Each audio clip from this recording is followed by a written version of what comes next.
नमस्कार, प्रणाम। मैं संजीत चौधरी, एक्टिव लाइव से। इस वक्त मैं हूँ राधा विहार, समता विहार और जनता विहार का जो बूथ है वहाँ पे, और इस वक्त मेरे साथ है भारतीय जनता पार्टी के जुझारू नेता और निगम पार्षद गुलाब सिंह राठौर जी। आइए बात करते हैं जी, क्या रुझान है सर अभी के रुझान की आंखों की चमक और मुंह की मुस्कुराहट से दिखाई दे रही है, क्योंकि सभी ने अयोध्या से भेजा हुआ राम जी का तीर को ऐसे दिल से स्वीकारा है कि चारों तरफ क्रांति दिखाई दे रही है। और ऐसा माहौल है कि तीर ही कमल है और कमल तीर बिल्कुल हो चुका है।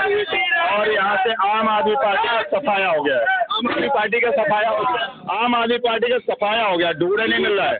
जैसे झाड़ू को इन्होंने धोखे से तिल्लियां वो बनाई थी ना, आज वो झाड़ू का तिल्ली हो गई है, सब समाप्त हो गया। क्योंकि जो धोखा इन्होंने दिया था, जनता ने अब की बार इनको उसका सही से जवाब दिया है और राम जी को तीर को दिल से बुराड़ी विधानसभा वालों ने स्वीकार किया है। और अगर दिल्ली की बात करें तो दिल्ली के लिए क्या कहना चाहिए? दिल्ली में 50 से ज्यादा भारतीय जनता पार्टी की सीटें आ रही, सरकार बनने जा रही है और लोगों की रामराज यहाँ पर स्थापित होने वाला है।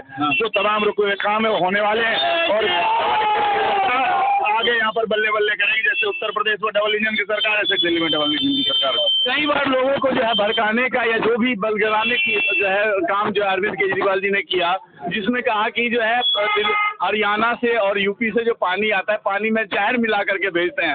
तो क्या मतलब लग रहा है कि ये सब चीज ज्यादा एंटी कमेंसी क्या काम आया, कैसे क्या? केजरीवाल को पता ही नहीं कि यूपी का पानी या उल्टा जमुना में नहीं आता है, तो यूपी का पानी जमुना में कहाँ से आएगा? तो जहर मिला के भेजेंगे। दूसरी बात, हरियाणा से अगर जहर पानी मिल के आता तो पहले तो हरियाणा वाले लोग जमुना का पानी पी रहे हैं, तो दिल्ली में कहाँ से जहर आ जाएगा?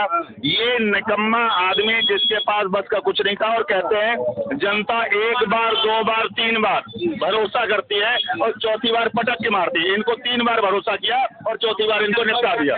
तीर ने बदल दिया बुराड़ी का तकदीर। तीर तो यहाँ पर विजय पथ की तरफ बढ़ रहा है, क्योंकि एनडीए की सरकार दिल्ली में बनने जा रही है और 50 से ज्यादा सीट में विजय प्राप्त कर रहे हैं। बहुत अच्छा, बहुत अच्छा। मैं आप तक जो है हर खबर पहुंचाता रहूंगा। जब तक के लिए धन्यवाद।